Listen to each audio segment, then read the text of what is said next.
pertanyaan selanjutnya yaitu tadi sudah ya, yang apakah informasi tentang pelayanan mudah diakses melalui berbagai media? Tadi sudah dijelaskan.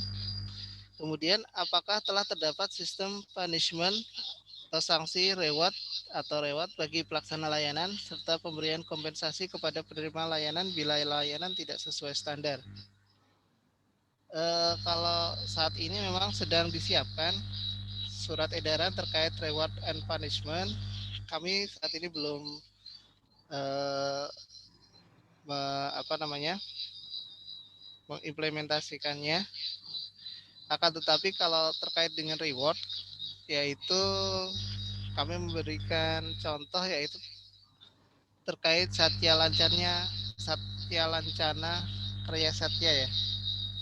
Misalnya di sebelum tahun 2020, sebelum Biro Ortala ada, maksudnya masih Biro Hukor, kita sudah mengusulkan terkait dengan penghargaan Satya Lancana bagi PNS yang sudah mengabdi lebih dari 30 tahun.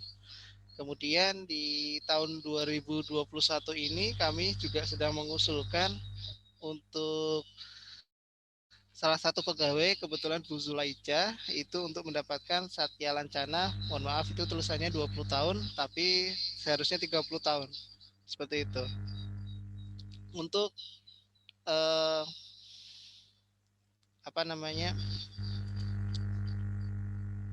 punishment di kami belum ada ya, selain memang terkait dengan potongan tukin ya, seperti itu. Jadi misalnya ada pegawai yang eh, apa namanya absen, nah seperti itu dipotong di tukinnya seperti itu. Atau pulang atau terlambat, nah seperti itu, pulang tidak pada waktunya atau terlambat datang, nah seperti itu akan dipotong pada tunjangan kinerjanya seperti itu. Kalau kompensasi sendiri memang eh, belum ada dokumentasinya ya mungkin ya. Akan tetapi kalau misalnya pengguna layanan kami eh, misalnya dulu pernah kejadian di mana mereka karena petugasnya yang penandatangan SPPD itu tidak ada sehingga terpaksa surat tugas mereka kami komit untuk menyerahkan atau mengirimkan ke pengguna layanan kami. Itu salah satu contohnya mungkin. Tapi ya itu dokumentasinya kebetulan tidak ada, jadi saya tidak berani untuk memasukkan dalam Google Drive, Mas Yudi. Seperti itu. Gimana Pak Yudi?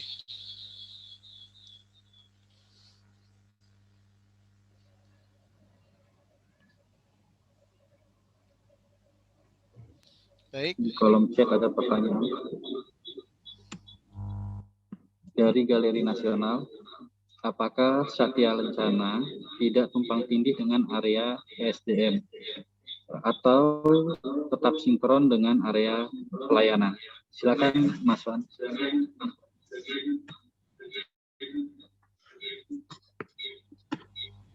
Baik Bapak. Jadi memang terkait tumpang tindih mungkin hal yang sama ya. Akan tetapi itu kan sangat mendukung sekali terkait dengan pelayanan ya. Di mana mereka Satya Lancana itu kan bagaimana mereka berperilaku baik ya, misalnya absen tepat waktu, datang tepat waktu. Nah, itu kan salah satu untuk menunjang dari pelayanan publik yang kita lakukan. Datang on time, pulang juga on time atau lagi, nah seperti itu. Maksudnya lebih panjang lagi, misalnya ada pelayanan yang belum selesai, beliau bersedia untuk menyelesaikan, nah seperti itu. Nah itu akan sangat menunjang sekali terhadap pelayanan publik yang kita berikan kepada masyarakat, seperti itu. Jadi Mas siapa Mas Yudi? Suandita Bu. Oh, mohon waktunya. Mas Wan. Ya silakan. Terkait, bentar Bu, terkait tadi reward dan punishment ya. Ya Bu. Kalau punishment lebih mudah, Kalau mungkin kalau apa namanya hanya potongan SKP itu udah aplikasi, tetapi kalau punishment bisa yang lebih dari 5 hari kan diberikan teguran ya, mau Bisa. bentuknya tertulis mau lisan sesuai dengan PP 53 2010 tentang disiplin PNS. Nah, kita yang agak bingung memang yang di reward ya. Nah, reward ini memang agak sulit juga. Ini kemarin terakhir itu dibahas dengan Pusdiklat dan Biro Kepegawaian ya di Pak Ganjar ya, Pak Yudi. Tapi saya juga belum tahu itu sudah ada tindak lanjutnya belum. Nah, kalau terkait reward, mungkin tadi kalau Satya Lencana itu kan menggunakan ini ya tahun ya masa kerja gitu. Ada 10 tahun, ada 20 tahun, ada 30 tahun. Nah, bagaimana menyikapin teman-teman kinerjanya bagus, tapi belum sampai dengan masanya gitu untuk mendapatkan Satya Lencana. Nah, yang berikutnya, apakah reward itu hanya diberikan dalam bentuk seperti ini? Setahu saya kalau namanya reward itu juga bisa diberikan contohnya hanya berbentuk surat gitu, memberikan penghargaan atau apa di forum kalau di raker atau di apa atau di rapat internal, di teman kita diberikan surat atau penghargaan bentuknya hanya surat penghargaan, itu mungkin bisa juga kita lakukan ya. Iya, Bu. Kalau terkait yang punishment sesuai dengan PP 53 itu, Bu, mungkin iya ya, Bu, bisa. Cuma kami nggak punya dakumnya, Bu, data dukungnya bahwa kami pernah melaksanakan itu. Itu kalau sebenarnya kan pasti ada ya, Mas, karena terlambat 5 hari aja itu sudah dapat teguran lisan gitu. Nah, 5 hari itu kan kompilasi dari jumlah keseluruhan. Apa iya satu kantor semua pas gitu. Nah, itu kan mungkin dievaluasi juga selain dari output kinerjanya si pegawai tadi. Karena kalau outputnya nggak tercapai, setahu saya itu penilaian kinerja ini kan 60-40 ya. Nah, terpenuhin apa enggak? Nah, mungkin bisa kalau yang punishment mungkin banyak hal yang bisa dilakukan, tetapi yang reward ini kita yang agak, kalau kita mengacu hanya satu terkait dengan tadi Satya Lencana, kasihan teman-teman yang masa kerjanya belum sampai 10 tahun tetapi kinerjanya nggak bagus. Kinerjanya cukup bagus gitu. Nah, ini juga dapat sama-sama dapat keadilan lah gitu, walaupun bentuknya hanya berbentuk penghargaan tertulis atau seperti apa, hanya apa ya namanya sebagai penilaian dari pimpinan nih kamu itu dapat. Nah, itu mungkin sebesar itu pun itu sudah memberikan dampak ke teman-teman. Oh iya, siap. Nah, terus yang kedua terkait dengan antara layanan dengan reward dan punishment yang ada di sini. Saya ganti nanya ke Pak Yudi. Kalau saya berpikir kalau ya layanan itu Pak Yudi, reward dan punishment-nya sebenarnya kan bukan hanya untuk si pegawai yang pemberi layanan, tetapi juga harus si penerima layanan kan. Nah, itu mungkin apa yang diberikan ke penerima layanan juga, jadi tidak hanya ke si pemberi layanan gitu. Kalau tadi disebutkan dia lembur, dia itu oke, kita bayar karena itu memang boleh dibayarkan ya lembur dari anggaran belanja pegawai, tetapi si pengguna layanan ini juga harusnya pemberian reward-nya seperti apa. Nah, setahu saya itu Pak Yudi, nanti mungkin minta konfirmasi ke Pak Yudi. Terima kasih.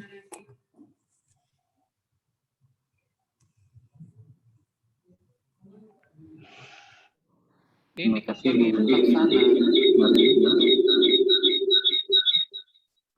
untuk reward bagi pengguna layanan itu kita bisa lakukan dari hal-hal yang sederhana. Ini sebagai kompensasi karena apabila layanan kita tidak sesuai dengan standar. Apalagi di model organisasi fungsional saat ini, di mana sudah tidak ada lagi eselon 3 dan eselon 4, ya, hanya ada subbagian tata usaha yang memiliki kewenangan untuk menandatangani SPPD apabila ada tamu atau pengguna layanan yang datang ke kantor, dan apabila tamu tersebut datang ke kantor tidak bertepatan waktunya dengan saat kepala subbagian tata usaha ada di kantor, maka SPPD-nya tidak ditandatangani seperti itu.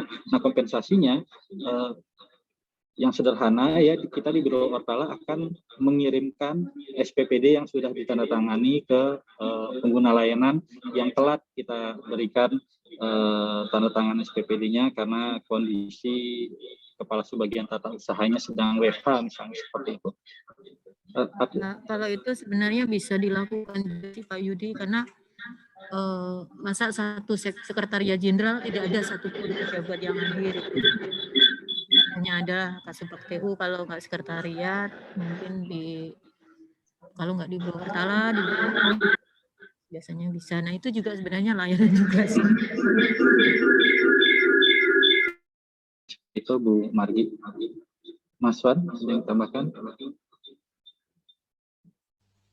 Baik, memang untuk kompensasi ini agak sulit karena memang pengguna layanan kami pun juga kebanyakan internal ya di sini. Seperti itu. Nah, kalau yang eksternal memang jarang-jarang. Kalau Pak Yudi, kalau pengguna layanan internalnya biro sebenarnya mungkin taruhlah untuk penyusunan SOP, ya biasanya Pak Yudi kan mungkin kalau terlambat mengirimkan apa apa kompensasinya gitu. Nah, itu karena layanan yang ada di biro adalah seperti itu, bukan tadi layanan keuangan tadi gitu. Nah, mungkin nanti bisa dicontohkan juga gitu. Jadi kami yang satker pun bisa mengikuti punishment atau reward terhadap layanan yang tadi. Baik, terima kasih Bu Margi, ini masukan yang berharga sekali, ya. Tentu setiap jenis layanan ada potensi kita memberikan layanan tidak sesuai dengan standar yang diharapkan atau dijanjikan. Nah, itu merupakan kebijakan internal dari Satker. Apa kompensasi yang akan kita berikan kepada pengguna layanan apabila yang kita berikan itu tidak sesuai dengan standar. Baik, Mas Wan, ini di chat juga ada pertanyaan dari Politeknik Negeri Pontianak, ya, berkaitan dengan pemotongan tukin bagi yang terlambat maupun tidak masuk kerja. Dokumen apa yang dapat disediakan?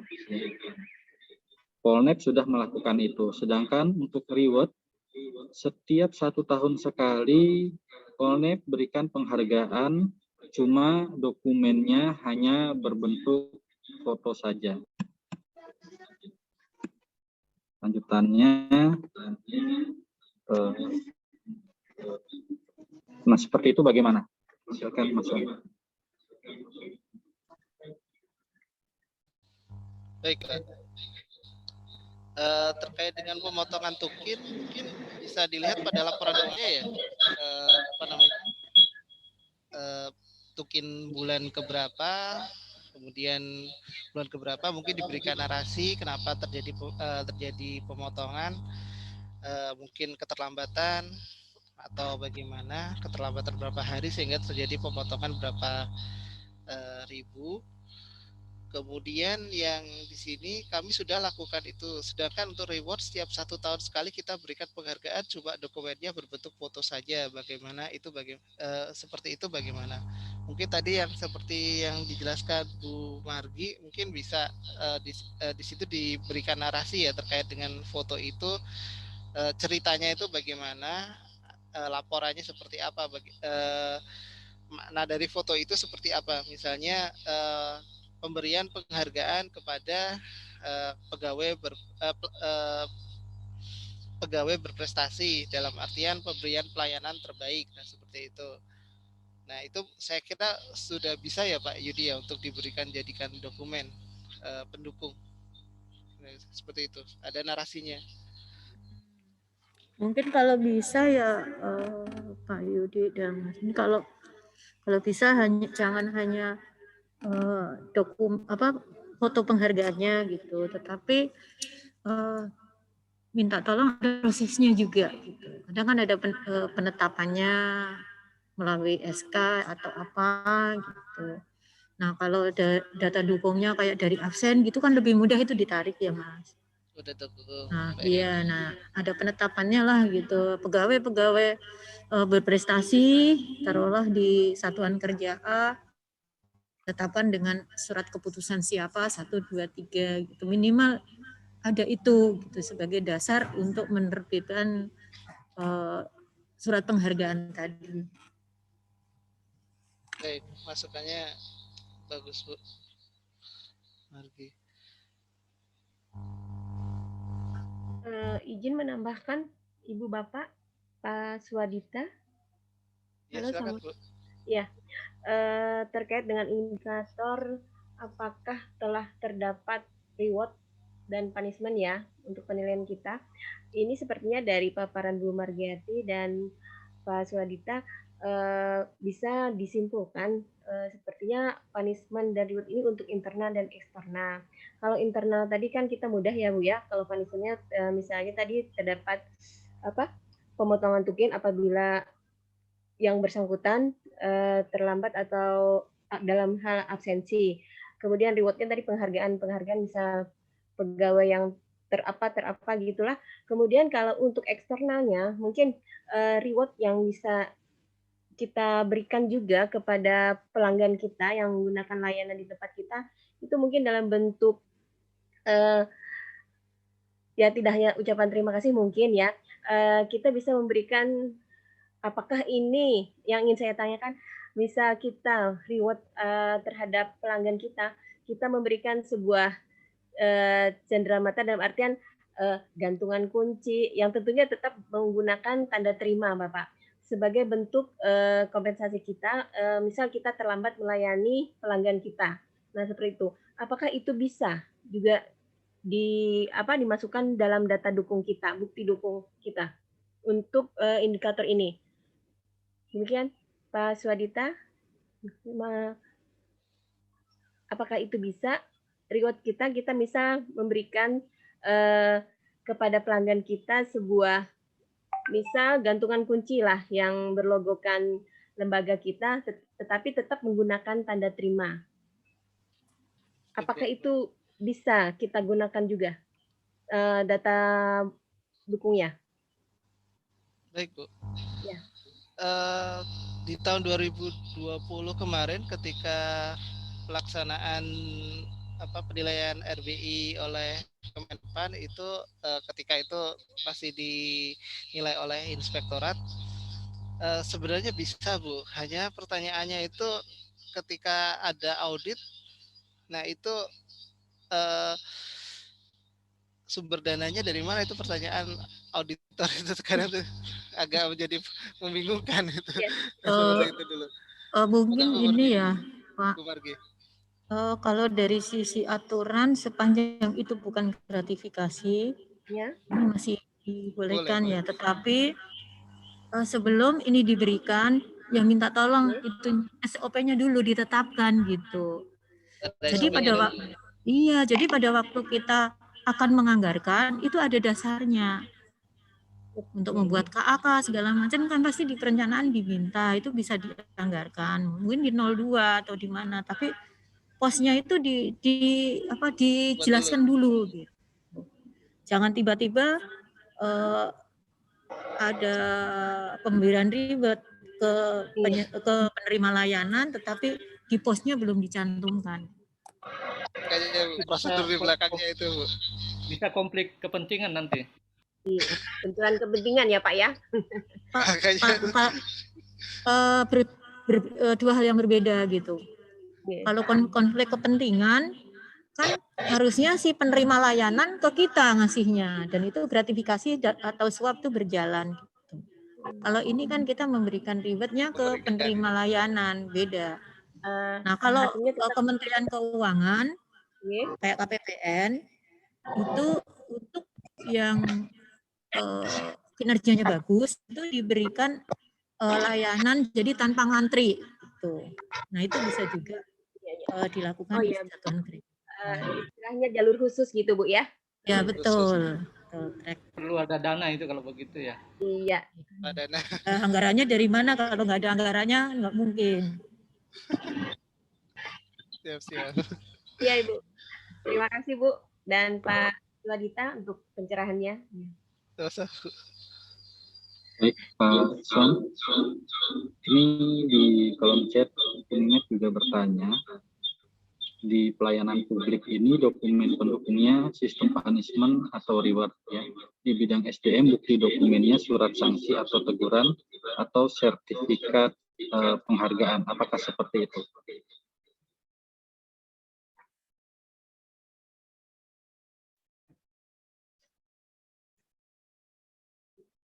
Dari Unimed.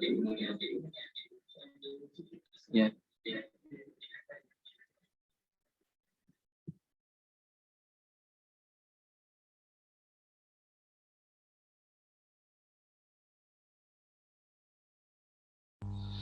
baik, sebenarnya kalau menurut saya hampir sama ya. Hanya kalau di bidang SDM ini kan punishment ya untuk surat sanksi atau teguran itu ya. Kemudian sertifikat penghargaan itu juga bisa diberikan untuk penghargaan untuk yang di luar mungkin dan di dalam seperti itu. Tapi kalau yang kompensasinya sendiri kan belum bisa terjawab di bidang SDM ini. Kalau ini bisa Pak Yudi, kalau yang terkait dengan pendukungnya sistem punishment dan reward, salah satunya buktinya adalah di bidang SDM, bukti dokumen surat dan teguran. Untuk misalnya untuk punishment bagi pemberi pelayanan, sebenarnya hampir sama itu. Jadi kemudian sertifikat penghargaan itu untuk reward bagi pemberi pelayanan atau penerima apabila itu sebuah apa ya buat bagi penerima pendanaan seperti itu. Tapi kompensasi ini kan kalau misalnya kita memberi layanan itu tidak pelayanan sesuai dengan standar. Seperti itu baru kita memberikan sebuah kompensasi bahwa merasa mungkin merasa mungkin ingin apa ya memperbaiki seperti itu untuk kompensasinya seperti itu.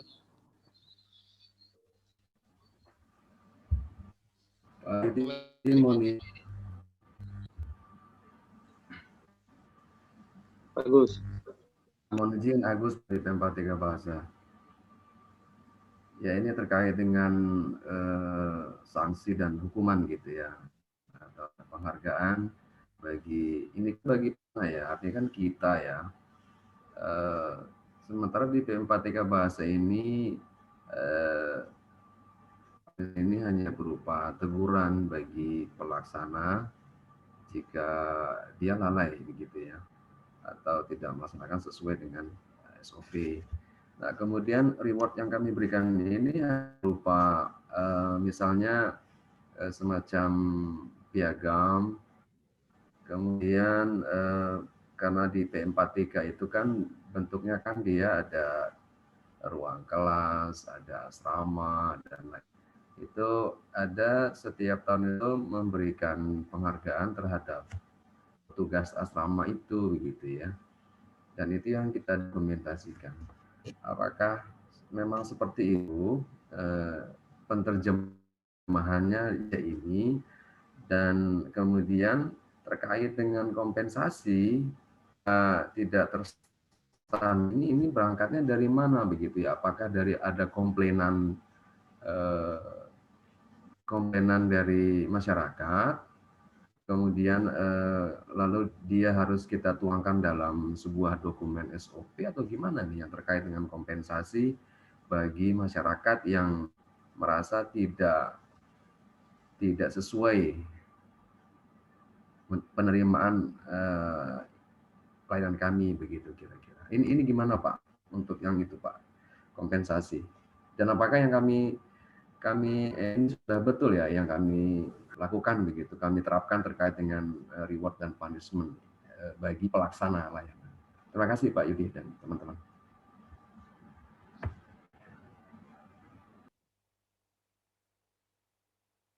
Baik, terima kasih Pak Agus. Silakan Mas Wan, ya, respon pertanyaan dari Pak Agus. Gitu. Saya kira tadi pertanyaannya Pak Yudi.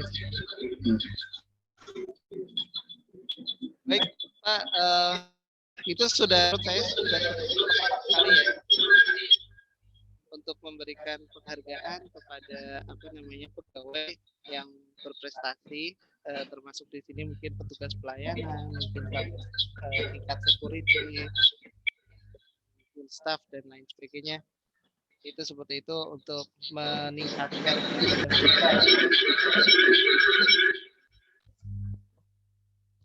ketika diberi penghargaan kan pasti ada rasa bunga ya, mungkin kalau dalam bahasa Jawa bunga itu senang seperti itu, sehingga mereka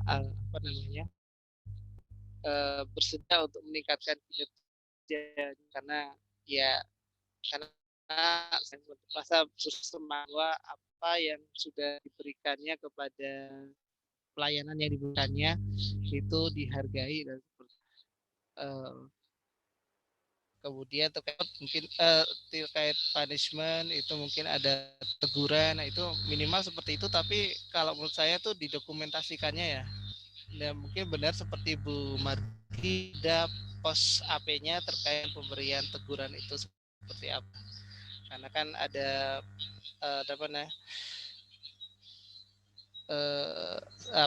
peraturan terkait dengan SDM itu ya Bu ya. Seperti itu. Kan ada PP 53 itu bisa digunakan. Iya, PP 53 itu kan. Jadi kita sesuaikan dengan PP 53 itu. Itu Pak. Baik. Kalau untuk kompensasi dari mana berangkatnya ya, artinya kapan, di saat apa kita bisa memberikan kompensasi, dasarnya apa begitu? Pak, ini kan mohon maaf ya Pak, mungkin kalau pemberian kompensasi satuan ke penerima layanan jangan menunggu ada dulu gitu.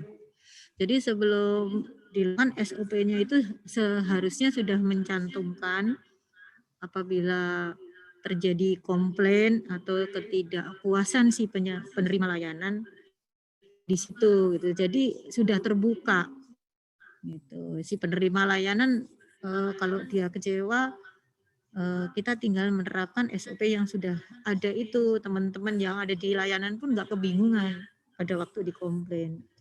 Iya betul Bu Margiati, betul. Maksud saya ini kita berikan apakah ketika SOP itu tidak sesuai kita lakukan, kemudian langsung kita memberikan layanan ekstra begitu ya, kompensasi kepada penerima layanan. Lalu apakah nanti ini bentuknya ini mesti dibuatkan dokumen SOP-nya sendiri atau gimana itu? Karena kan bentuknya ini kami belum kebayang ya memberikan kompensasinya apa gitu.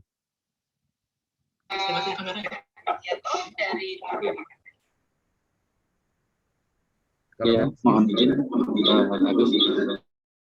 Setiap inovasi layanan ya, atau khususnya untuk penghargaan, begitu juga untuk punishment ya, seperti itu. Setiap sesuatu yang baru itu selalu lebih pada SOP ya. Hal-hal baru, kebijakan-kebijakan internal itu kita terapkan ditetapkan dulu SOP-nya, karena itu memang sesuatu yang orsinil, sesuatu yang baru, yang diperlukan dalam rangka meningkatkan kualitas pelayanannya. Nah, kita ketahui bahwa banyak standar-standar yang ditetapkan oleh Menpan.RB ya, atau dengan menggunakan Permendikbud atau Kepmendikbud. Nah, itu adalah standar yang diikuti oleh satker di lingkungan Kementerian Pendidikan dan Kebudayaan atau instansi pemerintahan. Setiap satker bisa berupaya untuk melakukan pelayanan lebih baik daripada standar yang ditetapkan. Nah, pelayanan atau pemberian pelayanan yang lebih baik daripada standar itu cenderung belum ada SOP-nya, jadi dilaksanakan dulu, baru SOP-nya disusun kemudian. Bukan melanggar SOP itu, Pak? Tidak. Sesuatu yang lebih baik daripada standar itu tidak melanggar SOP. Ya, jadi maksud saya Pak, terkait dengan pemberian reward bagi pelanggan itu tadi sudah dikatakan sebaiknya ada di dalam SOP. Tapi sebenarnya kita berdoa tidak ada supaya kita tidak memberi. Nah, jadi pembahasannya ini artinya kita harus memberi cantumkan di dalam apa kompensasi yang kita berikan. Itu saja kan. Cuma sekarang kawan-kawan minta apa contoh-contoh reward melanggar. Apakah misalnya suruh senyum 10 kali atau apa? Nah, tadi kasih karpet merah dia sudah selesai, sudah terlanjur kecewa misalnya. Kalau misalnya di perguruan tinggi mahasiswa mereka pada takut apanya itu. Beda kalau misalnya kita ke instansi misalnya ke PLN. Nah, mereka ini, tapi kalau misalnya pelanggan kita misalnya mahasiswa dia melayani pegawai, nah ini tadi perlu bantuan dari bapak-bapak kira-kira yang bisa menginspirasi kami di sini. Contoh-contohnya ya, Pak. Ya. Karena nggak kebayang.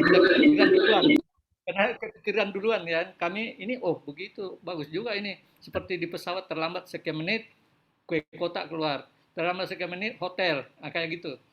Perlu dicantumkan. Tapi mudah-mudahan tidak ada pelanggaran itu kan supaya ini. Oke, makasih. Karena tadi takut juga kita, itu harus ada anggarannya, itu harus begini. Wah, jadi takut berkreasi jadinya. Karena sesuatu bergerak itu pasti ada energinya biasanya ke uang. Misalnya tadi memberikan cenderamata, nah belinya berapa? Itu kan seperti itu. Memberikan jalur khusus, kan dia pakai AC. Kalau dia jalur khusus misalnya dia nyaman AC-nya kan pakai lagi, semuanya ada konsekuensinya. Jadi oke lah. Terima kasih banyak ya. Pak Yudi, izin Pak Yudi.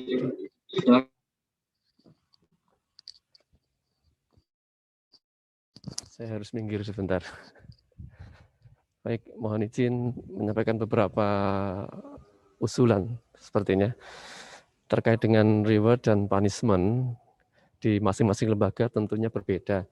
Mungkin sampel yang paling sederhana adalah di kami ketika ada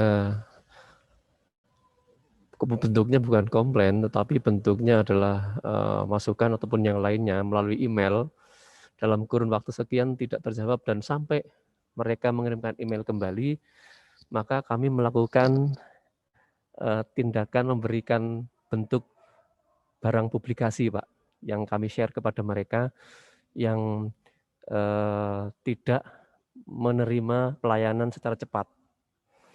Mungkin kalau dalam bentuk di kampus ketika mahasiswa meminta mengurus KRS kok ada yang terlambat misalnya begitu ya. Pelayanannya terlambat mungkin dari pihak kampus atau mungkin dari tata usahanya bisa memberikan reward berupa bentuk-bentuk publikasi, buku-buku cetak milik kampus mungkin akan dipublikasikan begitu. Kalau di kami, jadi anggaran tidak secara khusus diadakan di kami, tetapi diserahkan, didistribusikan dengan baik. Belum lagi misalnya ketika tamu atau pengunjung masuk di pos security, nggak ada security-nya begitu. Pasti mereka akan komplain. Nah, komplain sederhana, bentuk masukan seperti itu akan kita kondisikan dengan memberikan bentuk-bentuk reward karena mereka sebenarnya adalah agen dari kita. agen memberikan masukan, ternyata security ya harus 24 jam ada personil di situ, meskipun jam istirahat misalnya seperti itu. Banyak ragamnya Bapak, mungkin untuk sekedar masukan saja, peluang-peluang yang bisa muncul tanpa memberikan pos anggaran tersendiri. Jadi apa yang ada di kami distribusikan untuk publik, dan ini dalam rangka percepatan pelayanan publik, Pak. Masukan dan respon feedback dari kita semua. Terima kasih, Pak Yudi. Pak Yudi, nambahin dikit ini pertanyaan ya supaya kami Silakan Pak. Pak Yudi. Misalnya kalau kompensasi tadi berupa barang itu tidak mohon maaf ini ya kalau saya salah ya, tidak merupakan bagian dari gratifikasi ya, tidak ya. Artinya kalau tadi ada contoh diberikan gantungan kunci begitu, dan tentunya di situ ada biaya untuk membuat gantungan kunci tadi. Kalau yang Bapak sebelum tadi ini menyampaikan apa yang kita miliki tanpa ada biaya. Nah, umpama dia ada biaya, katakan sampelnya tadi gantungan kunci atau mungkin ballpoint dengan nama lembaga kita begitu. Kalau ini kita lakukan, ini bukan bagian dari gratifikasi ya.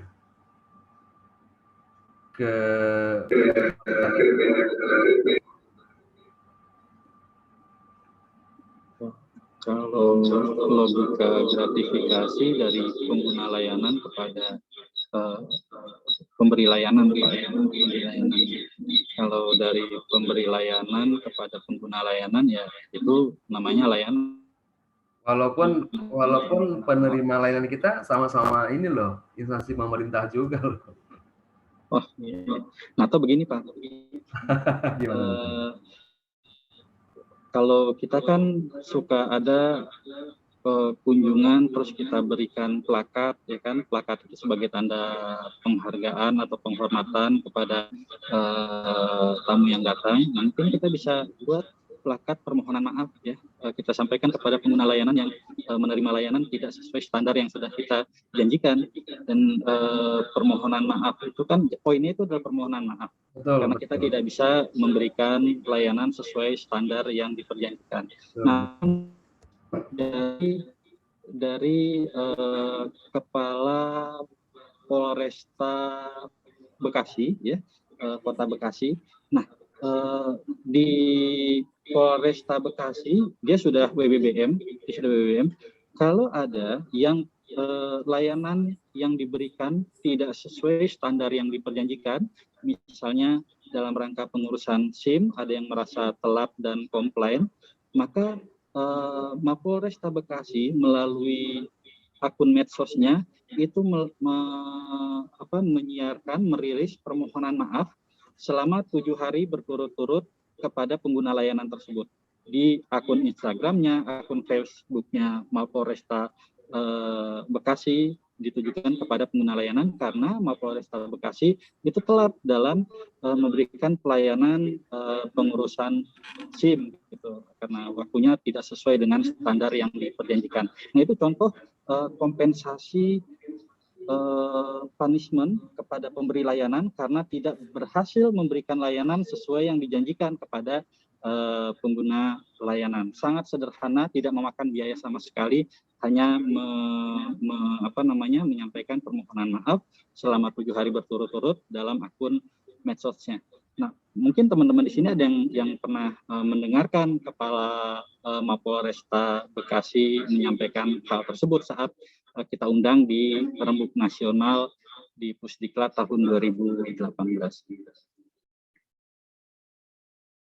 Baik. Apakah ada lagi yang ingin ditanyakan untuk butir C ini? Kalau tidak, Mas Wan mohon lanjut ke butir D. Ada Mas Pram. Mas Yudi. Saiful Bahri Lubis dari Kantor Bahasa Provinsi NTT. Silakan Pak Saiful. Ya, baik. Terima kasih Mas Yudi, Mas Anito, semua teman-teman dari Biro Orotala. Saya ambil contoh terkait dengan poin C ini. Di Kantor Bahasa Provinsi NTT kami melakukan reward Reward-nya itu adalah yang pertama, apabila pegawai tersebut tidak pernah terlambat, sepanjang 2020, dibuktikan dengan rekap di fingerprint. Nah, itu yang kami berikan, dibuatkan SK, lalu diberikan selembar kertas piagam penghargaan atas tidak pernahnya terlambat sepanjang penilaian itu di 2020. Lalu yang kedua adalah penghargaan ke pegawai yang tidak pernah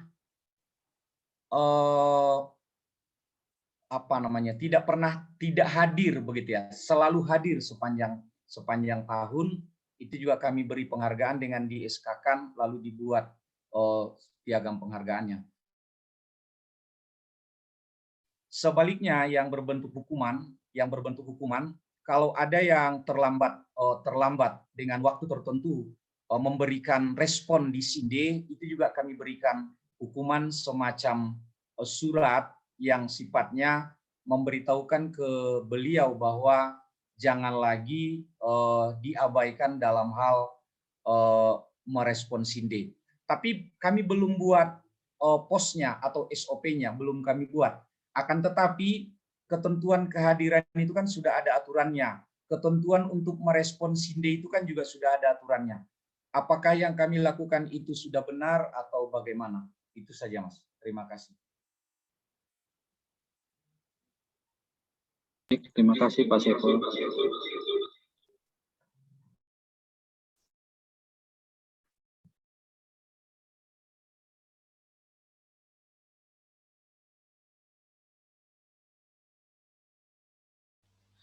Baik Pak, kalau menurut saya sudah benar Pak ya terkait dengan hal itu.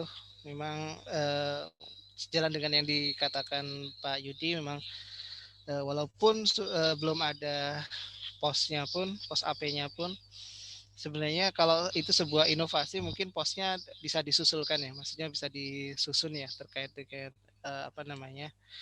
pelaksanaannya itu, sehingga bisa dijalankan oleh pegawai yang lain terkait dengan hal tersebut, bahwa sudah ada pedomannya nih bahwa besok penghargaan itu kita bisa dapatkan apabila seperti ini. Nah, artinya kita harus melakukan seperti itu untuk kalau misalnya kita mengharapkan penghargaan tersebut seperti itu, Pak. Jadi mungkin bisa disusulkan terkait dengan penyusunan pos AP-nya, Pak. Seperti itu, Pak. Mohon maaf, Mas. Ini permasalahannya untuk internal, bukan pelayanan yang tadi ya. Iya. Sebenarnya kalau penjatuhan hukuman disiplin itu sudah jelas ya di PP 53 2010 itu sudah jelas gitu. Nah, mungkin yang harus diperjelas itu di posnya. Di posnya itu hanya berisi langkah-langkah pas penjatuhan saja. Tapi kalau runtutannya memang sudah secara jelas tertuang di PP 53 dan Per-KBKN 21. Di sana sudah sampai ke formatnya itu sudah ada, Mas. Kalau untuk penjatuhan hukuman disiplinnya. Nah, kalau yang SINDE tadi mungkin yang lebih paham Mas Yudi ya. Memang di SINDE sudah dicantumkan juga seperti itu. Nah, itu seperti apa Mas? Apa itu bersifat umum, langsung kita pedomanin saja?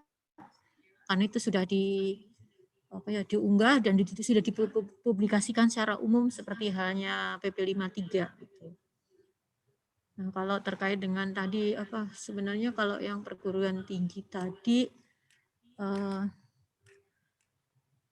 kalau saya perhatikan itu di perguruan tinggi ini cukup banyak sebenarnya layanan Pak Yudi.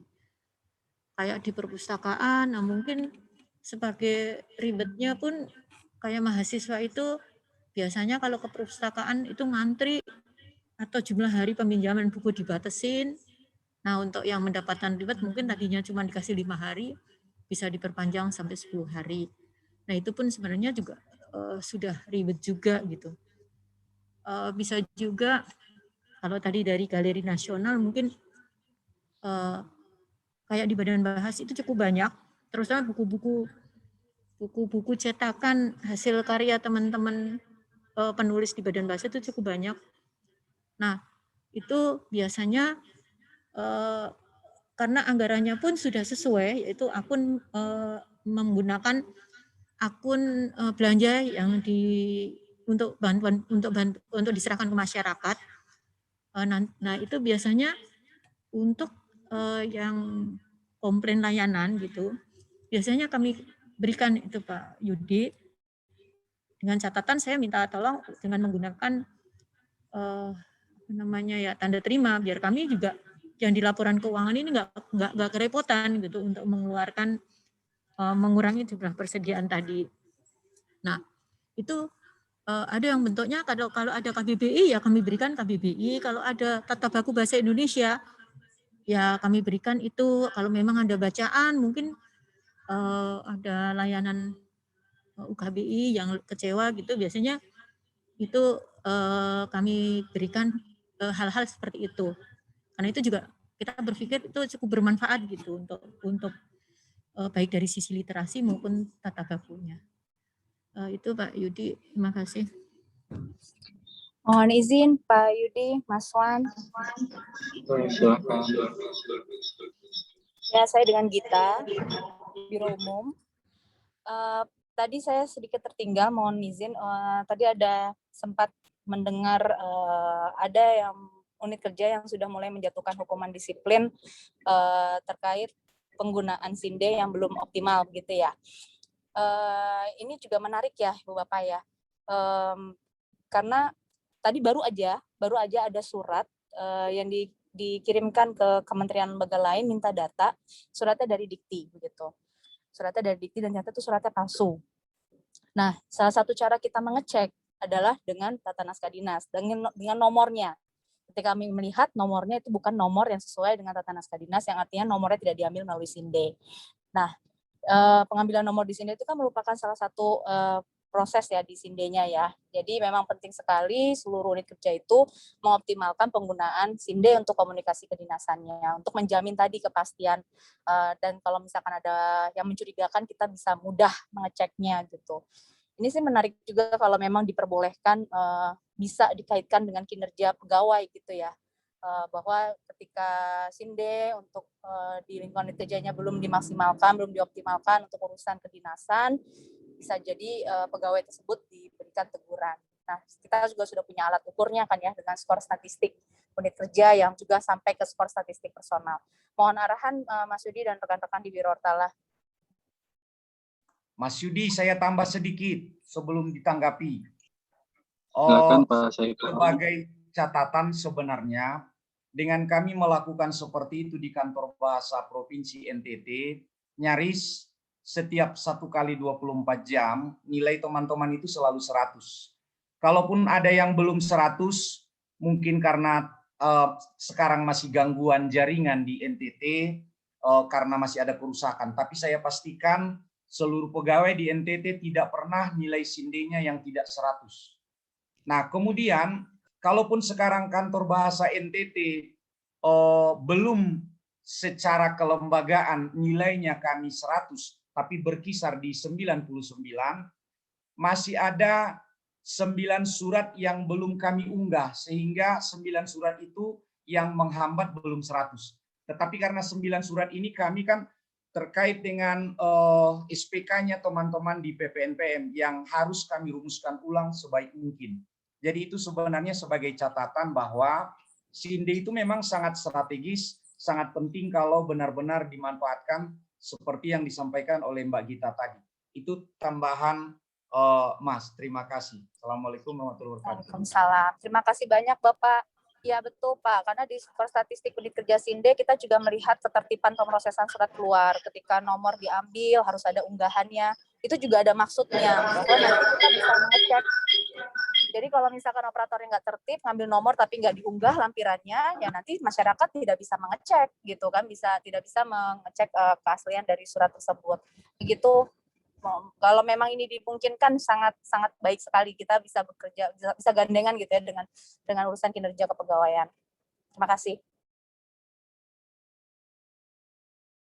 Baik, terima kasih Mbak Gita, Pak Saiful. Mas Wan, ingin merespon, silakan. Baik. Benar sekali seperti yang disampaikan oleh Mbak Gita ya, Cindy itu sangat krusial apalagi di masa pandemi ini. Di masa pandemi di mana kita tidak berkumpul lagi di kantor, tata kerja organisasi tidak berjalan seperti biasanya ya, yang biasanya rantai komando atau perintah itu diberikan melalui kertas-kertas disposisi, tapi di masa pandemi ini kita tidak bisa bertemu dan Cindy menjadi jembatan antara atasan dan bawahan untuk tetap mengalirkan perintah-perintah dari atasan ke bawahan dan juga mekanisme pelaporan dari bawahan ke atasan itu melalui aplikasi Cindy ini. Jadi organisasi tetap bekerja itu bisa dilihat dari apakah alur komando dan mekanisme pelaporan dari bawah ke atas itu tetap berjalan, semua bisa diukur di Cindy. Saya juga setuju kalau Cindy digunakan untuk mengukur kinerja pegawai ya, dilihat dari berapa banyak komando atau perintah yang direspon dan dilaporkan kembali ke atasannya. Terima kasih Mbak Gita, Pak Saiful. Baik, jadi bisa ya Pak ya, ketika pegawai lalai menggunakan Sindek yang bisa kita lihat dari skor statistik unit kerja dan personal itu menjadi bahan teguran begitu ya, surat teguran dari pimpinan unit kerja begitu ya Pak ya. Ya, seharusnya seperti itu. Tapi juga Cindy bisa mengalirkan perintah-perintah dari atasan ke bawahan dengan pertimbangan proporsional. Karena begini ya, kadang ada pegawai yang menerima alur perintah melalui Cindy sedemikian banyaknya, ada juga yang tidak menerima sama sekali. Nah, padahal kinerjanya akan diukur sama, tunjangan kinerjanya akan dibayar sama, ya kan? Nah, Cindy punya peran untuk mengukur kinerja pegawai mana yang berlebih diberikan pekerjaan dan bisa selesai dilihat dari mekanisme pelaporan ke atasannya kembali atau feedback yang diberikan. Nah, mana pegawai yang sedikit menerima aliran perintah dan apakah itu di feedback lagi ke atasannya, dan tentu itu akan berdampak pada bedanya kinerja antara pegawai yang banyak menerima aliran perintah melalui Cindy dengan yang sedikit. Ya, jadi Pak Yudi mohon izin di sini pun untuk teman-teman yang tidak menerima surat disposisi informasi itu adalah NA, not available. Artinya mereka belum masuk ke penilaian. Nah, namun kami di sini pun sudah ada catatan. Ada bisa Ibu Bapak bisa lihat berapa user yang dinilai. Jadi artinya kita bisa melihat ketimpangan itu. Dan itu masuk ke skor statistik yang masuk ke capaian Restra Pak Yudi. Jadi ada ketimpangan itu menjadi catatan pimpinan sebenarnya, bahwa mereka ketika memberikan disposisi ya harus secara rata ke seluruh pegawai. Begitu. Setidaknya dalam 1 bulan adalah 1 disposisi atau 1 surat atau 1 informasi saja. Yang karena di sini kan yang dilihat juga responsnya begitu Pak Yudi.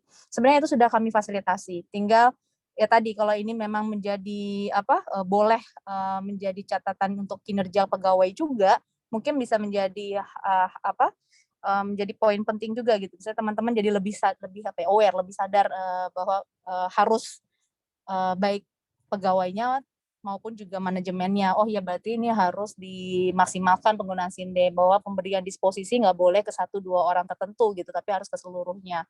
Gitu Pak Yudi. Terima kasih Mbak Gita. Mas Wan, mungkin kita bisa lanjut ke pertanyaan berikutnya.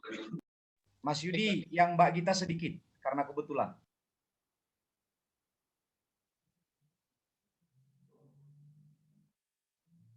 Silakan. Silakan Pak Saiful. Ya, tadi itu betul yang dibilang Mbak Gita. Ada kalanya memang sebuah satker itu kan terlihat Sindenya memang tinggi kan begitu ya.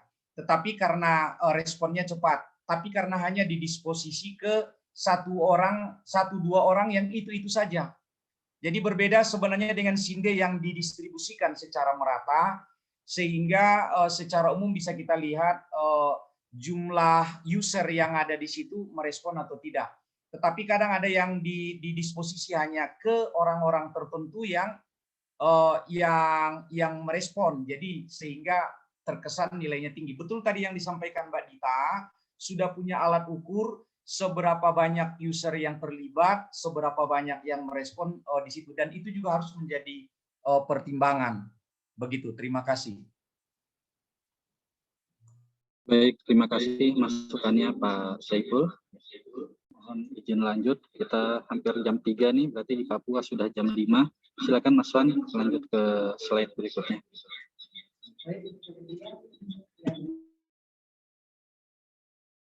Maaf. Yang D, apakah telah terdapat sarana layanan terpadu atau terintegrasi? Kami mendapat nilai A, yaitu layanan sudah terpadu di sini. Di dalam data dukung, mungkin Mbak Domas, mohon maaf, mungkin bisa ditampilkan.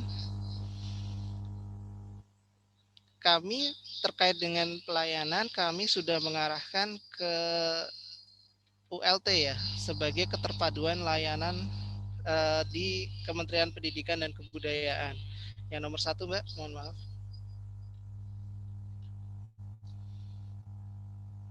Nah, ini ada audit layanan terpadu, mungkin ke bawahnya, mohon maaf. Nah, ini adalah layanan informasi dan pengaduan dari Kementerian Pendidikan dan Kebudayaan Republik Indonesia. Pelayanan di Biro Organisasi dan Tata Laksana sesuai dengan organisasi dan tata kerja telah bersinergi dengan unit layanan terpadu di Kementerian Pendidikan dan Kebudayaan. Dengan layanan informasi dan pengaduan ULT Kementerian Pendidikan dan Kebudayaan, maka antar ULT baik di pusat, ULT Kemendikbud dengan ULT di masing-masing unit penyelenggara pelayanan publik UPP lain di Kemendikbud akan saling terintegrasi. Nah, disinilah juga kami dalam menyusun standar pelayanan, kami selalu menyusun jadi pintu gerbangnya itu ada 2, baik langsung yaitu dari misalnya dari internal, dari unit kerja di internal kita, ataupun dari ULT. Jadi misalnya dari eksternal kementerian ingin meminta data kepada biro organisasi bisa melalui ULT. Begitu pula dengan unit kerja lain di lingkungan Kementerian Pendidikan dan Kebudayaan apabila bingung atau tidak berhubungan dengan siapa, misalnya tidak tahu terkait dengan biro organisasi dan tata laksana itu di mana, itu bisa menghubungi ULT terkait dengan permintaan, misalnya terkait dengan layanan data, permintaan data. Nah, seperti itu bisa melalui ULT. Nah, seperti itu, sehingga bisa dikatakan bahwa layanan kita sudah terpadu semuanya. Kemudian terkait dengan pengaduan, mungkin yang tadi Pak, yang Dakung 2, keterpaduan layanan pengaduan, apa itu? Itu share deh. Sebelumnya Mbak. Back. Nah, keterpaduan layanan pengaduan, ini Mbak diklik Mbak. Iya, nomor 2 ini Mbak. Nah, ini dalam pengaduan kita sudah terintegrasi dengan span lapor, yaitu sistem pengaduan dari presiden ya. Jadi seluruh masyarakat bisanya memiliki pengaduan terkait dengan apa, bisa langsung mengirimkan ke span lapor, dan di layanan Biro Organisasi dan Tata Laksana ini kami sudah terintegrasi dengan span lapor ini. Sehingga apabila Bapak Ibu baik dari internal di Kemendikbud ini ataupun di eksternal Kemendikbud memiliki pengaduan, bisa langsung mengirimkan ke span lapor, mengunduh span lapor terlebih dahulu, kemudian mengirimkan pengaduannya melalui span lapor, kemudian akan dikirimkan ke admin pusat Kementerian Pendidikan dan Kebudayaan dan diteruskan ke admin unit kerja masing-masing. Misalnya terkait dengan organisasi Kementerian Pendidikan dan Kebudayaan, maka akan diteruskan ke admin lokal Kementerian Biro Organisasi dan Tata Laksana. Nah, seperti itu. Di kami sudah ada adminnya terkait dengan SP4N lapor ini. Nah, seperti itu. Mungkin Bapak Ibu ada masukan atau bagaimana terkait dengan keterpaduan sarana terpadu dan terintegrasinya. Karena di kami pun sarana layanan terpadunya pun juga salah satunya ULT itu bisa dimanfaatkan. Gedung C lantai 1 ya. ULT itu bisa dimanfaatkan, itu adalah layanan terpadu di Gedung C Kementerian Pendidikan dan Kebudayaan, juga sekaligus layanan terpadu di Kementerian Pendidikan dan Kebudayaan. Begitu Pak Yudi.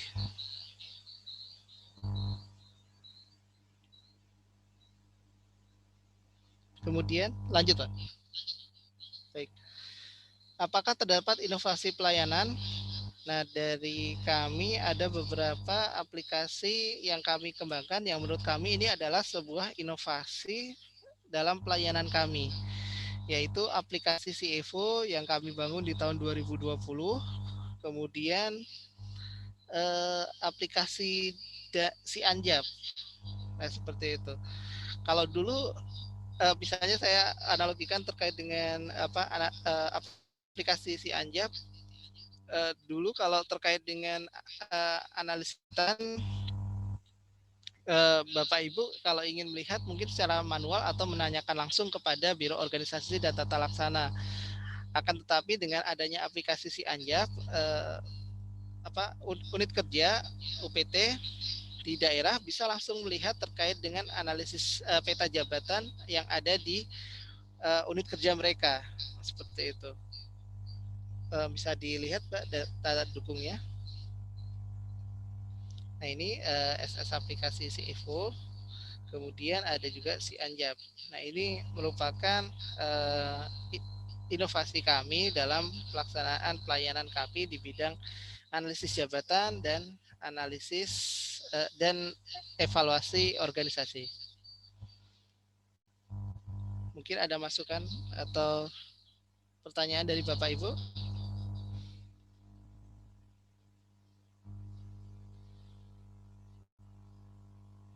Ini ada pertanyaan Pak Yudi dari Pak Anton Haryanto, Muskitnas. Apakah kami UPT yang berada di dalam Ditjen Kebudayaan boleh mengklaim ULT sebagai data untuk keterpaduan sarana layanan terpadu? Kalau menurut saya boleh Pak, karena memang UPT ini, ULT ya, ULT ini merupakan pintu gerbang atau layanan terpadu bagi semua layanan di Kementerian Pendidikan dan Kebudayaan. Kenapa Bu?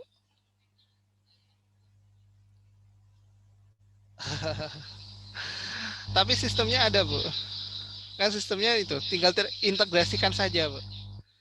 Misalnya kalau di daerah, misalnya di provinsi, ULT-nya itu ada di LPMP. Jadi semuanya terpadu di LPMP itu. Seperti itu Bu.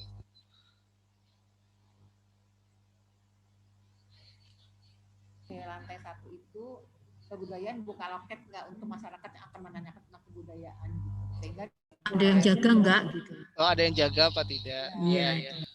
Sebenarnya kalau jaga apa tidak sih seharusnya jaga ya Bu ya, sesuai dengan itu. Tapi mungkin dari admin dari ULT tersebut bisa menghubungkan ke kebudayaan tersebut. Nah, itu seperti itu. Seharusnya bisa Pak untuk ULT untuk keterpaduan sarana layanan terpadu. Mungkin dari dirjennya mungkin dikondisikan bagaimana agar ULT lebih lebih berkinerja dengan menempatkan gerbang kebudayaan di ULT. Tapi seharusnya bisa Mas, karena sistem terpadunya bisa. Ya, monggo. Mas Wan. Ya, monggo Bu Erlin. Mas Wan, ini yang tentang yang apa UPT yang mengklaim OLT sebagai data untuk keterpaduan sarana layanan, itu kan tadi seperti yang disampaikan Mas Wan, kalau kita kan sebenarnya ada tuh inovasi yang dari LPMP yang UPT terpadu gitu, itu untuk seluruh Jawa Tengah. Cuman OLT terpadu. Cuman kemarin waktu izin ke tempat kita itu tuh nggak bisa untuk kita jadikan diklaim kita yang punya gitu, karena itu tuh inovasinya LPMP gitu, jadi nggak ada nilainya gitu. Maksudnya walaupun kita nanti terintegrasi di situ, tapi menurut tim dari inspektorat waktu pendampingan ke satker kami kan mengutarakan salah satunya itu gimana apakah bisa kita ajukan gitu, karena kita juga masuk di situ. Terus mereka jawabnya tuh nggak bisa Mas, karena itu inovasinya punya LPMP seperti itu. Gitu ya. Terima kasih. Iya. Padahal itu kan kebijakan dari atas ya untuk menempatkan ULT itu di LPMP ya. Iya, cuman itu jadi inovasinya LPMP gitu, dan salah satu yang menjadikan mereka meraih BBM tuh salah satunya iya itu karena ide-nya, inovasinya itu kan dari mereka, kita cuman masuk nih gitu. Mereka yang menyediakan pujaseranya, kita yang ngisi seperti itu, cuma ngisi gitu. Jadi nggak bisa dianggap sebagai itu inovasi dari pelayanan kita gitu. Gitu. Iya. Kemarin seperti itu sih. Jadi nggak jadi kita ajuin. Karena itu kebijakan dari pusat ya sebenarnya untuk menempatkan ULT itu di LPMP seperti itu. Seharusnya itu milik bersama seperti itu. Tapi kalau misalnya memang seperti itu, mungkin bisa lihat ke beberapa UPT ya, kayak UP4TK itu ada yang sudah membuat ULP ya, unit layanan publik ya atau masyarakat ya. Jadinya itu perpanjangan tangan dari ULT, tapi ya maksudnya bikin warung sendirilah ULT di kantornya gitu. Seperti itu. Kalau tidak bisa diklaim bahwa ULT itu adalah terintegrasi dari seluruh UPT yang ada di provinsi, misalnya seperti itu sih. Mungkin akan lebih ya misalnya mau dibikin ya mungkin ULP, unit layanan publik sendiri di di gedung masing-masing unit. Seperti itu sih, monggo. Baik, kalau tidak ada pertanyaan mungkin bisa lanjut lagi ya. Baik, nomor 3A, apakah telah dilakukan survei kepuasan masyarakat terhadap pelayanan? Baik, alhamdulillah kami sudah terkait dengan survei kepuasan masyarakat. Di sini mungkin di data dukung bisa dilihat Mbak Ya, Thomas. ini Pak sangat penting Pak bagi kami Pak yang universitas. Pak.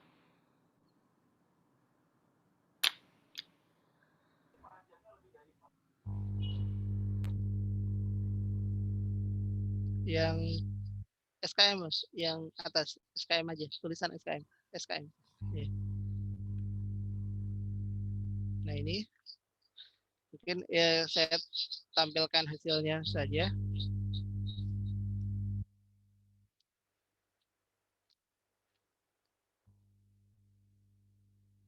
Nah ini kami memiliki 4 standar pelayanan Pak di sini. Kalau universitas kan mungkin banyak ya Pak ya di situ. Kalau kami hanya 4, yaitu fasilitasi, standar pelayanan fasilitasi, konsultasi, data, permintaan data, dan magang. Nah, di sini artinya mayoritas dari responden kami atau konsumen kami adalah dari pemerintahan karena dari unit kerja. Kemudian 5% itu mungkin dari pribadi. Kebanyakan kami share kepada pengguna layanan kami yang pernah merasakan layanan kami. Mungkin di situ adalah anak magang yang pernah alumni magang di Biro Ortala. Nah, seperti itu kami share ke teman-teman itu. Jadi ada 95% adalah pemerintahan di internal Kemendikbud. Kemudian yang 5% ini mungkin dari teman-teman magang. Seperti itu. Oke, next, Mbak. Nah, ini ke pendapat masyarakat tentang kebudayaan. Ya, pendapat masyarakat tentang kebudayaan proses pelayanan. 55% menjawab memuaskan dan 45% menjawab sangat memuaskan. Ya, Mbak, next, Mbak. Kemudian kemampuan petugas dalam memberikan pelayanan, di sini ada 55% yang menjawab memuaskan dan 25% menjawab sangat memuaskan. Kemudian kesopanan dan keramahan petugas dalam memberikan pelayanan itu 40% menjawab memuaskan dan 60% sangat memuaskan. Next, Mbak. Kemudian ketepatan penyelesaian pelayanan terhadap waktu yang dijanjikan. Nah, ini ada 11% menjawab kadang-kadang ya tepat. Kemudian ada pula yang menjawab 2% tidak tepat dan 87% menjawab tepat atau ya. Nah, seperti itu. Nah, ini memang yang satu-satunya yang nanti kami lakukan tidak lanjut terhadap tidak lanjut fokus utamanya ya terkait dengan perbaikan pelayanan kami terhadap masyarakat. Mengapa ada yang menjawab tidak tepat? Nah, seperti itu. 2% ini. Kebetulan kami udah menghubungi 2% ini. Memang yang satu mengatakan pada zaman Biro Ukor dulu banyak terkait dengan peraturan perundang-undangan yang pemrosesannya lama. Nah, di sini artinya ada yang berbeda. Biro Ortala masih dianggap seperti Biro Ukor. Jadi kurang konsisten. Dan yang satu lagi yang dalam 2% ini itu belum menjawab. Jadi masih saya tanyakan tapi belum menjawab. Yang 11% ini kami belum menghubungi ya, belum melakukan tindak lanjut ya terkait dengan ini. Nah, ini tindak lanjut ini akan kami teruskan ke pimpinan untuk dilakukan perbaikan. Seperti itu. Next, Mbak Domas. Untuk kenyamanan di lingkungan unit pelayanan, nilainya dari masyarakat yaitu 66% menjawab memuaskan dan 34% sangat memuaskan. Nah, itu mungkin perlu ditingkatkan terkait dengan kenyamanan di lingkungan unit pelayanan. Mungkin itu adalah di Biro Ortalanya sendiri terkait dengan sarplasnya ya, mungkin atau tata luang atau bagaimana. Memang kami juga sedang melakukan pembenahan di Biro Ortala ini, di mana mulai akan dilakukan pengarsipan terhadap dokumen-dokumen lama yang sudah tersimpan di lemari bertahun-tahun. Insya Allah akan segera kita tata kembali dalam ruang arsip sendiri, sehingga mungkin salah satunya dalam teman-teman magang mengatakan bahwa kantor yang luas jadi terasa sempit seperti itu. Nah, itu baik, itu mungkin terkait dengan SKM yang kami lakukan. Kami masih mendasarkan pada kuesioner standar survei kepuasan masyarakat yang lama. Mungkin bisa dilihat ke kuesionernya. Nah, ini kami masih menggunakan kuesioner standar pelayanan survei kepuasan masyarakat yang lama. Next, Mbak. Terus ke bawah, Mbak. Nggak bisa. Nah, ini terus saja ke bawah, Mbak. Terus.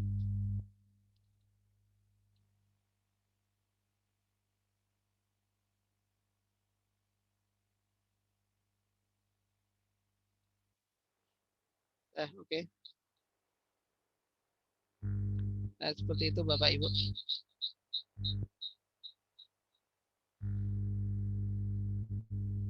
Kami masih menggunakan Google Form karena kami kira lebih efisien ya menggunakan hal tersebut. Insya Allah ke depan akan lebih kita sempurnakan dengan mungkin masukan ke pimpinan untuk menggunakan aplikasi tersendiri. Mungkin seperti itu.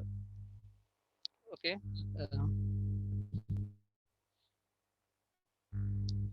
Oke, mungkin kalau terkait dengan nilainya kami belum selesai terkait dengan analisis nilai SKM-nya. Mohon maaf, nanti akan kami susulkan terkait dengan nilainya. Kemudian monggo mungkin ada pertanyaan terkait dengan apa survei kepuasan masyarakat atau saya kembalikan Pak Yudi. Assalamualaikum, izin Pak. Bisa bertanya Pak? Yang mana dulu Pak? Oh, dari Unimed ingin bertanya, silakan Pak. Balik ke yang pertama tadi Pak, survei.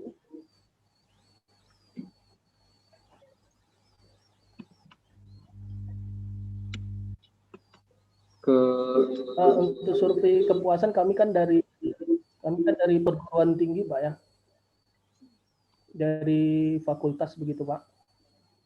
Saya hanya minta masukan saja untuk survei kami itu kan penerima layanan itu ada mahasiswa, kemudian dosen juga sebenarnya penerima layanan juga. Apakah cukup sampai di mahasiswa dan dosen saja, sampai ke masyarakat juga seperti itu Pak, untuk kami survei gitu Pak. Terima kasih Pak.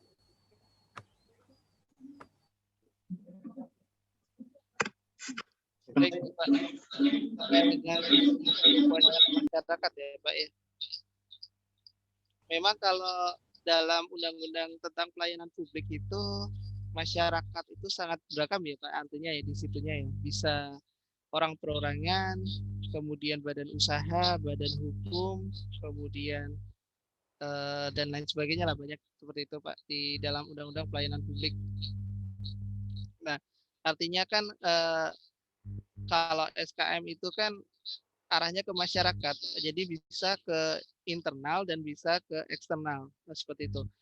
Bahkan memang ada pertanyaan juga nanti kalau misalnya survei kepuasan masyarakat internal dan survei kepuasan masyarakat eksternal, seperti itu.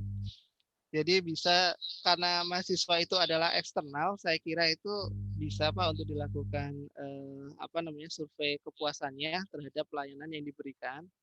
Kemudian dosen karena mereka juga bagian dari masyarakat internal kita, dalam artian kita memberikan layanan kepada dosen-dosen tersebut. Nah, itu bisa juga dilakukan SKM dalam tujuan internal seperti itu.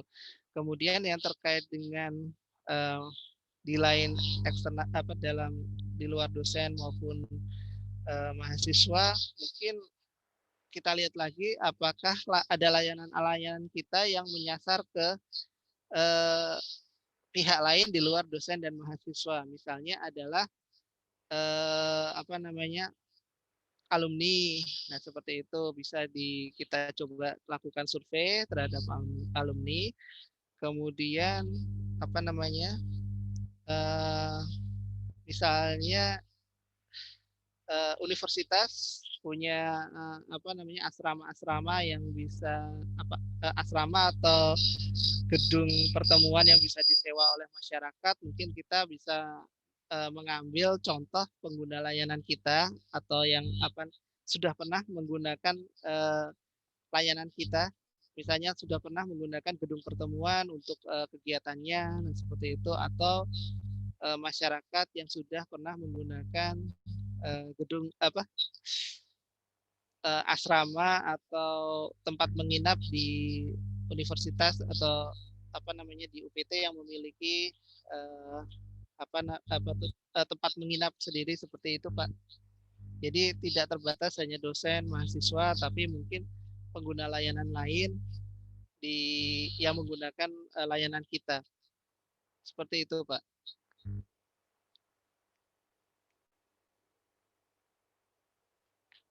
Bagaimana, Pak?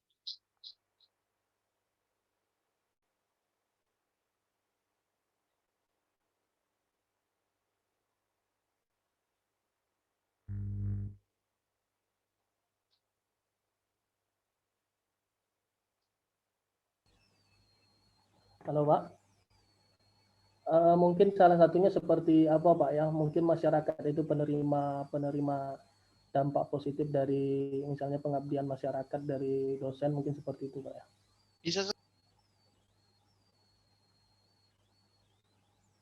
Bisa sekali Pak, itu Pak. Masyarakat yang menggunakan layanan kita, benar-benar menggunakan layanan kita. Jadi kita bisa lakukan identifikasi masyarakat mana saja yang bisa kita lakukan survei ya. Misalnya terkait dengan standar pelayanan, pengabdian masyarakat, mungkin ke masyarakat yang tempat kita mengabdi ke mereka, misalnya di desa tempat dilakukan KKN atau dilakukan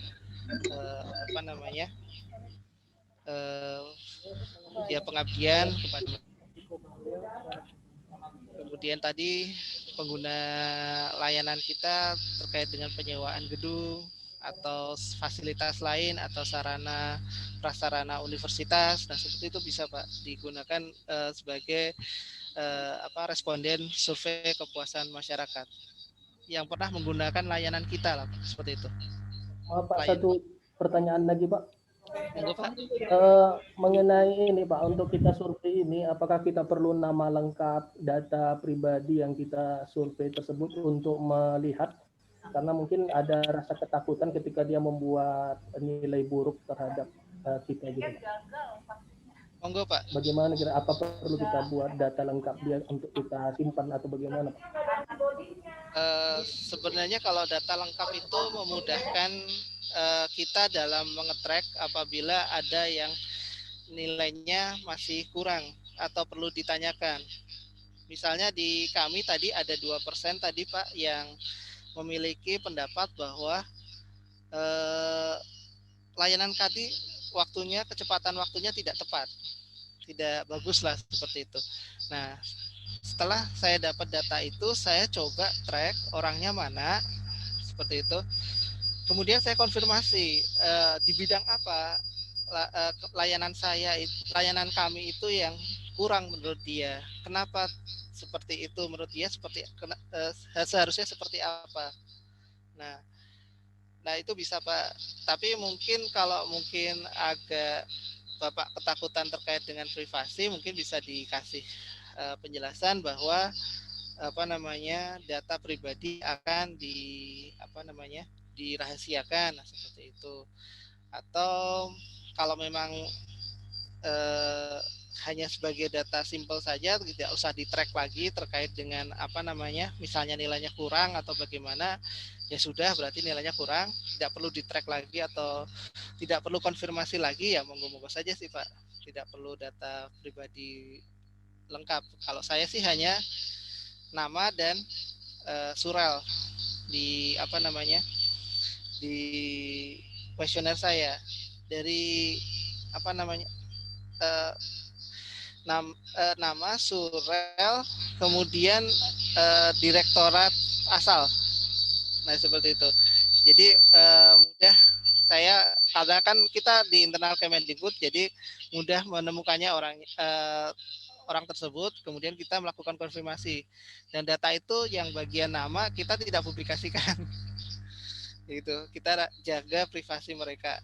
Kita hanya ingin tahu layanan apa yang perlu kita untuk tingkatkan. Seperti itu Pak. Baik, terima kasih Pak atas penjelasannya. Baik. Kemudian tadi Pak Yudi ya, terkait dengan inovasi ya Pak ya. Inovasi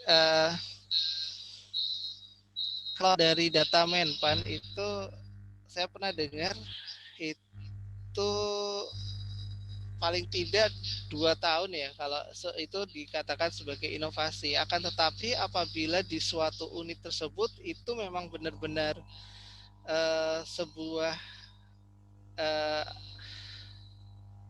membawa kebermanfaatan bagi unit tersebut eh, dan berjalan dengan baik, bisa dikatakan sebagai inovasi, tapi hanya berlaku di unit tersebut. Nah, seperti itu, Pak. Tadi Bapak ya mau tanya.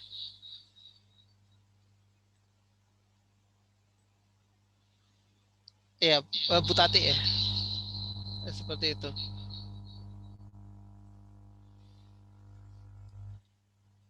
Akan tetapi kalau untuk Sinovic sendiri, kalau saat ini kan sedang ada kompetensi inovasi publik, Ibu, Pak, Bu. Nah itu Menpan memiliki definisi tersendiri bisa maju ke Sinovic tersebut. Sama seperti yang mungkin di Permenpan 17 tahun 2017 itu bahwa unit yang bisa maju ke kompetensi pelayanan publik itu harus memiliki inovasi. Nah, inovasi yang dimaksud itu adalah inovasi yang sudah diimplementasikan oleh unit lain. Nah, itu definisinya berbeda lagi di sini. Akan tetapi kalau yang di Biro Ortala ini kami menggunakan definisi bahwa inovasi itu adalah sesuatu yang baru sedang dijalankan oleh di Biro Ortala tersebut dan membawa manfaat bagi Biro Ortala. Seperti itu, Bapak Ibu. Bu Tati ya, terutama. Moga saya kembalikan ke Pak Yudi. Kalau tidak ada pertanyaan lagi.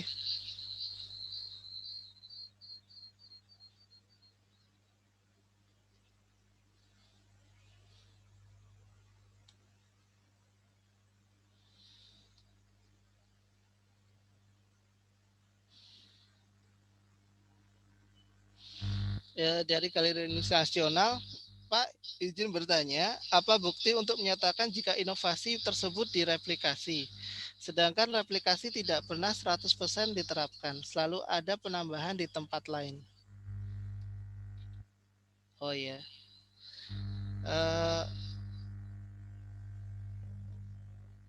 Mungkin saya ambil contoh dari LPMP Jawa Tengah ya, yang memiliki saya agak lupa terkait dengan aplikasi apa, Bang Ben, yang diterapkan di Jawa Barat itu yang aplikasi LPMP Jawa Tengah. Nah itu, iya DKI ya, DKI. Nah itu jadi digunakan oleh pemerintah DKI Jakarta ya dalam pelaksanaan penjaminan mutu pendidikan. Kalau ada penambahan di tempat lain itu mungkin menjadi inovasi tersendiri di tempat tersebut ya. Tapi mungkin kalau terkait dengan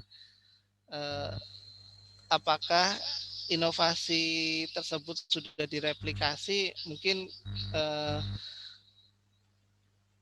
bagaimana ya cara membuktikannya ya? Mungkin terkait dengan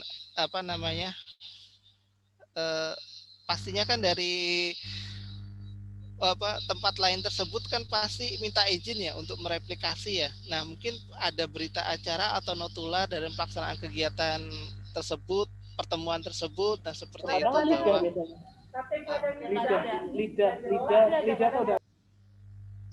bahwa akan mereplikasi dan akan mereplikasi dari inovasi yang kita jalankan. Nah, seperti itu, Bapak Ibu.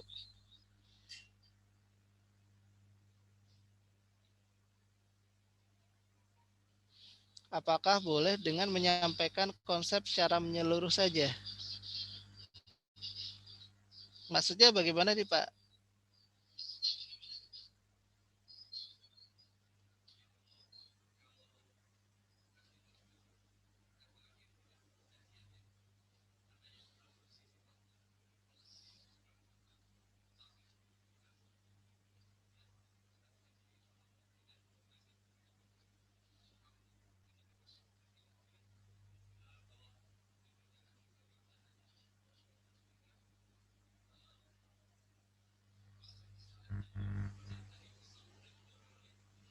Oh gitu.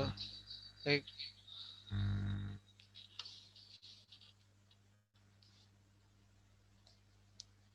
Baik, mungkin bisa seperti itu Pak, bahwa konsep kita diusung oleh lembaga lain ya. Tapi kalau misalnya setahu saya sih kalau mau mereplikasi itu kan maksudnya datang atau bertemu, Pak saya ingin mereplikasi, boleh dong kali saya belajar, nah seperti dari tempat Bapak, nah seperti itu, seperti apa tuh inovasinya di tempat Bapak ini, pelaksanaannya seperti apa sehingga kami bisa melakukan replikasi, karena kan sebuah sistem itu kan nggak gampang ya Pak untuk ditiru langsung seperti itu Pak. Jadi pasti ada pembelajaran terkait dengan sistem yang akan digunakan itu, bagaimana caranya, baik dari keuangannya seperti apa, sistem mungkin kalau sistem informasi menggunakan bahasa apa, nah seperti itu. Mungkin seperti itu sih Pak kalau menurut saya. Kalau cuma ide besarnya saja, saya kira sih kalau ide besarnya ya arahnya tujuannya seperti itu, kayaknya kok belum bisa mengatakan bahwa ini sistem kita direplikasi, bahwa inovasi kita itu direplikasi gitu.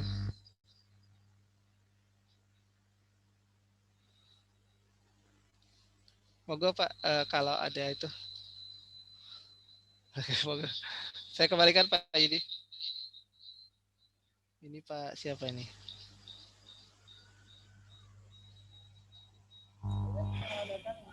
Baik, monggo Pak Yudi. Yang Mbak Erni berarti kan dia seminggu. Ini Mas Aryo udah online.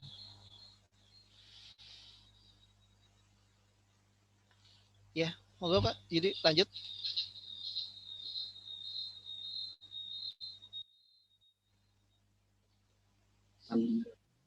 Oke.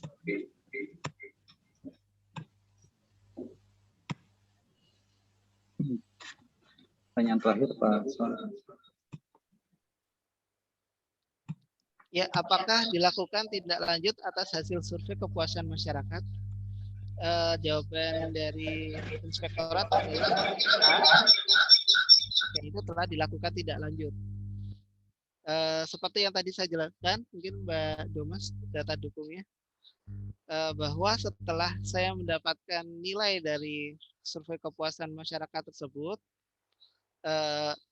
kami mendapat nilai dari survei kepuasan masyarakat tersebut, akan dilakukan langsung tindak lanjut terhadap hasil dari survei kepuasan masyarakat tersebut, terutama adalah pada nilai-nilai yang dirasa kurang ya, fokus utamanya ya di situ.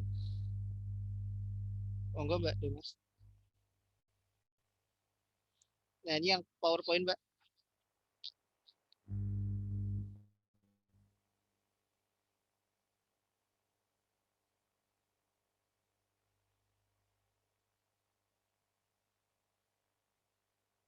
Nah ini bawah Mbak.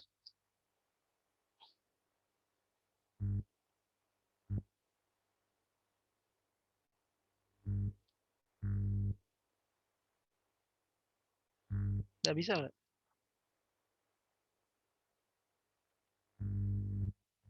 Baik, seperti yang tadi saya sampaikan bahwa pada penilaian di kecepatan pelayanan, ada beberapa pihak responden yang menyatakan bahwa pelayanan kami tidak cepat seperti itu. Mungkin agak dibesarin Mbak, mohon maaf nggak kelihatan.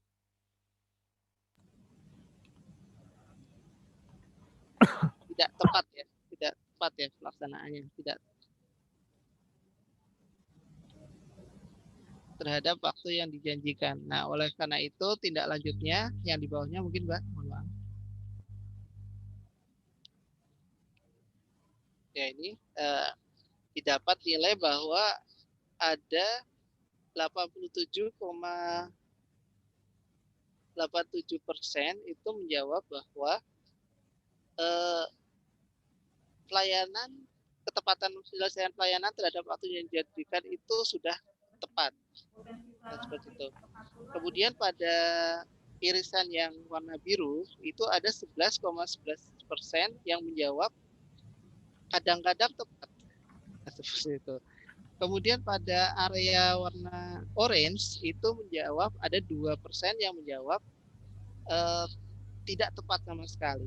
Nah, oleh karena itu tindak lanjut yang kami lakukan adalah mungkin slide nomor 3, Pak. Mohon maaf. Slide nomor 3. Nah, ini adalah akan dilakukan konfirmasi terhadap nilai yang kurang pada pertanyaan tentang ketepatan penyelesaian pelayanan terhadap waktu yang dijanjikan. Konfirmasi tersebut akan dikoordinasikan dengan pimpinan Biro Organisasi dan Tata Laksana untuk dilakukan perbaikan. Saya sempat tadi melakukan konfirmasi terhadap 2% yang menyatakan bahwa pelayanan kami tidak tepat. Jadi di situ ada 2 responden yang menyatakan bahwa pelayanan kami tidak tepat, dan alhamdulillah saya sudah mendapatkan konfirmasi, yaitu yang pertama bahwa masih pada Biro Hukor yang lama, di mana bahwa peraturan perundang-undangan yang dulu pernah diajukan oleh mereka itu sangat lama sekali untuk diproses. Yang kedua itu masih belum memberikan jawaban terkait dengan kenapa dia memberikan nilai yang tidak tepat itu kenapa. Nah, seperti itu. Jadi dia belum memberikan alasan kenapa memberikan nilai yang tidak tepat. Dan kemudian akan saya tindak lanjuti dengan yang kadang-kadang itu bagaimana. Nah, seperti kadang tepat, kadang tidak, apakah seperti itu atau bagaimana. Dan menurut mereka itu kira-kira layanan apa yang kadang-kadang tepat, kadang-kadang tidak, atau itu merupakan campuran dari layanan-layanan yang ada di Biro Organisasi dan Tata Laksana itu. Nah, dari hasil konfirmasi ini akan kami susun laporannya terkait dengan survei ini dan hasil masukan dari masyarakat untuk menjadi bahan perbaikan kami ke depan. Baik, itu saja. Saya kembalikan ke Pak Yudi kalau tidak ada pertanyaan.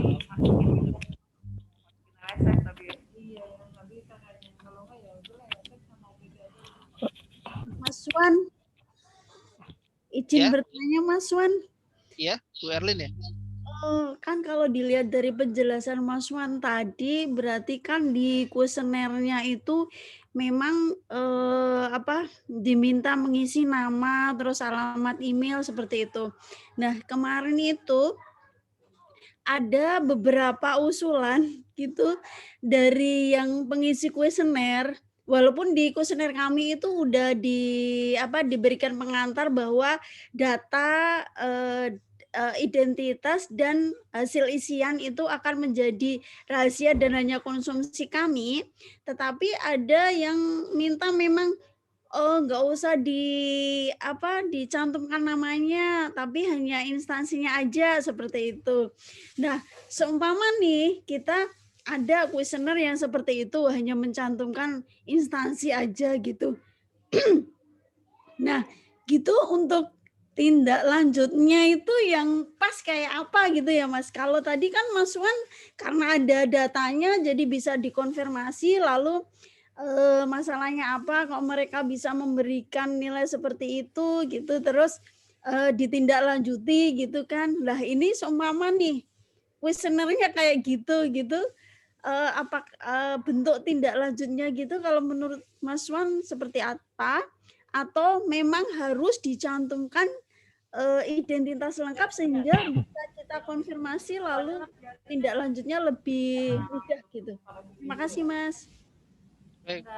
Baik Bu.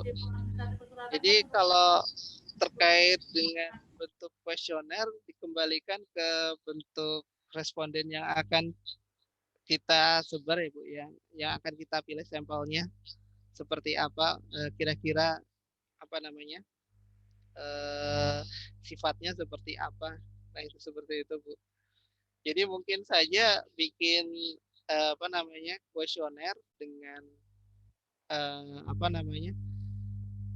ya tidak usah tetap ada nama dan alamat, mungkin nomor HP detail seperti itu, monggo, tapi misalnya tidak diisi masih bisa berlanjut ke halaman selanjutnya. Itu. Jadi kita lihat dulu sampelnya seperti apa yang kita tuju. Kebetulan kalau layanan Biro Ortala itu mayoritas di internal, jadi misalnya hanya terkait dengan nama Sural saja, kami bisa tahu orangnya sebetulnya, karena bisa tanya ke misalnya Sural dan nama instansi ya, misalnya seperti itu. Misalnya namanya Denny seperti itu dari dari biro misalnya biro perencanaan seperti itu.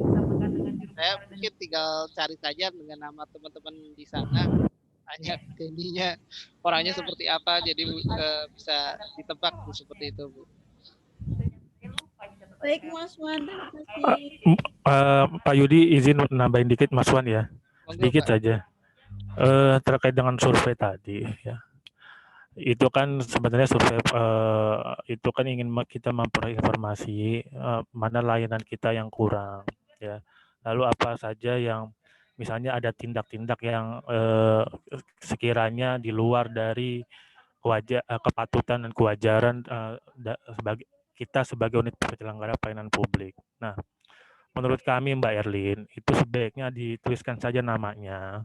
Ya, karena apa? Karena untuk memudahkan kita untuk merespon balik gitu ya, atau memudahkan kita untuk men-tracking tadi yang seperti kami katakan di awal, memudahkan kita untuk men-tracking mana responden yang sekiranya menjawab dengan pertanyaan yang kurang baik. Lalu misalnya dia menjawab yang ternyata kita melakukan tindak-tindakan yang menyimpang dari kewajaran dari pelayanan publik kita. Kita bisa men-tracking, kita bisa mengonfirmasi. Kalau kita tuliskan nama itu kan lebih mudah.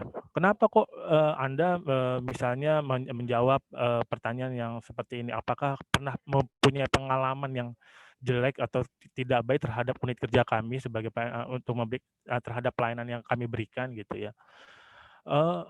Ya pernah. Itu apa? Kalau pernah, lalu kapan dan di mana? Lalu kami akan merespon baik untuk menindaklanjuti segera supaya pelayanan yang kami akan diberikan akan lebih baik ke depannya.